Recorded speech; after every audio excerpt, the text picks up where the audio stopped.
तो चलिए सॉल्व करते हैं एग्जाम्पल 1। ठीक है, यहाँ पे बोला है ओ ए इक्वल्स टू ओ बी। ठीक है, हम लोग को दे रखा है ओ ए कहाँ पे, ये वाला O A is equals to O B. ये दो साइड हम लोग को इक्वल दे रखा है। ठीक है, मार्क भी कर रखा है। And O D equals to O C, O D equals to O C, ये साइड और ये साइड भी सेम है। ठीक है, उसके बाद बोला show the triangle A O D, triangle A O D ये वाला triangle, this triangle is congruent to B O C, इस ट्राइंगल और ये ट्राइंगल। ठीक है, ये नीचे वाला ट्राइंगल है, ये वाला ऊपर वाला ट्राइंगल क्या है, हम लोग को प्रूफ करने बोला है कॉन्ग्रुएंट। ये वाला साइन जो है ना यहाँ पे, आपको ये जो ऐसा कोई साइन दिख रहा है ना, ये कॉन्ग्रुएंसी का साइन है। ठीक है, triangle this is congruent to triangle this बोल के आपको प्रूफ करना है। ठीक है, ये साइन ध्यान में रखना। ठीक है, हम लोग ये साइन यूज करने वाले काफी। ठीक है, अब हम लोग को प्रूफ करना है ये दोनों ट्राइंगल क्या है, कॉन्ग्रुएंट है। ठीक है, तो ट्राइंगल को कॉन्ग्रुएंट प्रूफ करने के लिए अभी हम लोग ने एक एक्सियम सीखा था। क्या सीखा था, एस ए एस। ठीक है, हम लोग अगर इन दोनों ट्राइंगल में दो साइड्स और उसका इंक्लूडिंग एंगल अगर हम लोग ने सेम है बोल के, दोनों ट्राइंगल में इक्वल है बोल के प्रूफ कर दिया, तो हम लोग क्या कर पाएंगे, वो दोनों ट्राइंगल को कॉन्ग्रुएंट कह पाएंगे।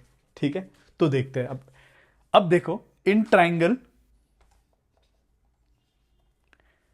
बीओसी ट्राइंगल में देख लो, BOC and triangle AOD, triangle AOD. ठीक है, मैंने ये दो ट्राइंगल है, ये वाला ट्राइंगल और ये वाला ट्राइंगल में। ठीक है, सबसे पहले मुझे ए ओ ए इक्वल्स टू ओ बी तो दे रखा है, ओ ए इक्वल्स टू ओ बी, ये तो हम लोग को गिवन है। ठीक है,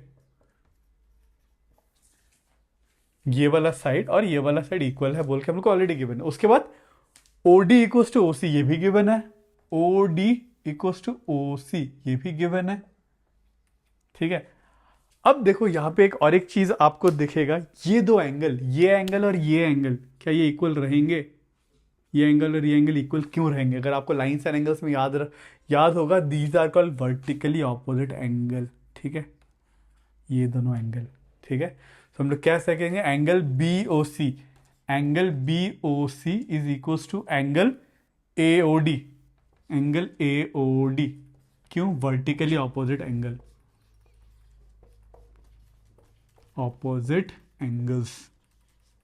ठीक है, अब देखो, अब मुझे ये दोनों ट्राइंगल में क्या मिला, ये साइड, दो साइड तो इक्वल है, ये साइड और ये साइड इक्वल है, ये साइड और ये side is equal to this side is equal to this side, और इन दोनों का जो इंक्लूडिंग एंगल है, ये दोनों जो इंक्लूड करके एंगल बना रहा है वो भी इक्वल है।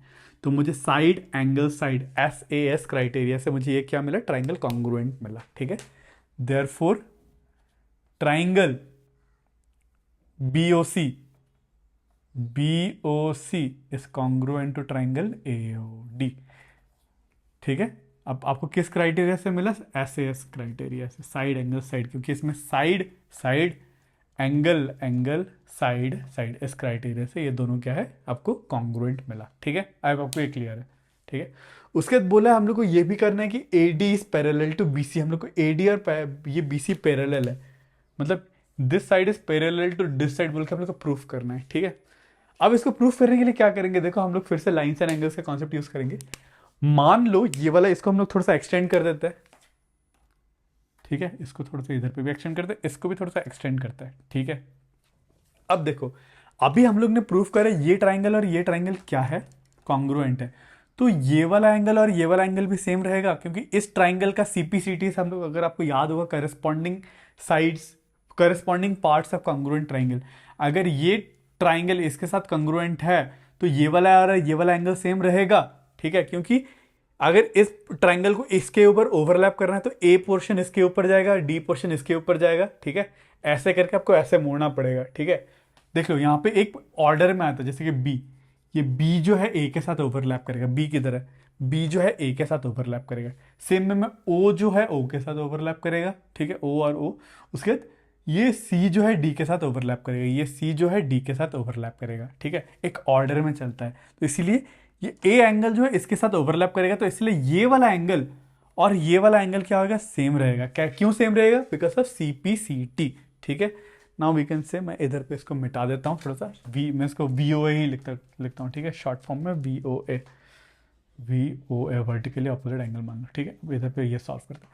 जैसे कि हम लोग को पता है angle CBO is equal to OAD, angle C B O equals to D A O, angle D sir O A D मान लेते, ओ ए डी, ठीक है। This angle is equals to this angle, ठीक है। अब ये angle बराबर होते, अगर ये एंगल बराबर है तो देखो, ये अगर दो लाइन, जब दो पैरेलल लाइन को, एक लाइन का जब ट्रैवर्स करता है तभी जाके उसके क्या होते हैं, ये ऑल्टरनेट इंटीरियर एंगल्स क्या होते हैं, सेम होते हैं, ठीक है। अगर ये दोनों एंगल इक्वल है, इसका मतलब ये क्या है, ये दोनों लाइंस पैरेलल है, बिकॉज तभी जाके ना इसके ये ऑल्टरनेट इंटीरियर एंगल बने ना, ठीक है। अगर ये इसको ट्रैवर्स कर रहा है, अगर एक पैरेलल, दो पैरेलल लाइन को एक लाइन ट्रैवर्स करता है तो ऑल्टरनेट इंटीरियर एंगल सेम बनाता है। इसी की वजह से हम लोग कह सकते हैं hence A D parallel to B C, hence A D parallel to B C. क्यों? Alternate angles are equal, alternate angles are equal, ठीक है। अगर ये दोनों पैरेलल नहीं होता, अगर ऐसा लाइन होता तो ऐसा एंगल बनता, तो ये एंगल और ये एंगल सेम नहीं होता, ठीक है। ये क्योंकि पैरेलल लाइन से, इसीलिए ये एंगल और ये एंगल सेम बन रहा है, ठीक है। ये एंगल और ये एंगल सेम बन रहा है, हैंस हम लोग कह सकते हैं C B equals parallel to A D, ठीक है। आई होप आपको ये क्लियर है एग्जाम्पल 1।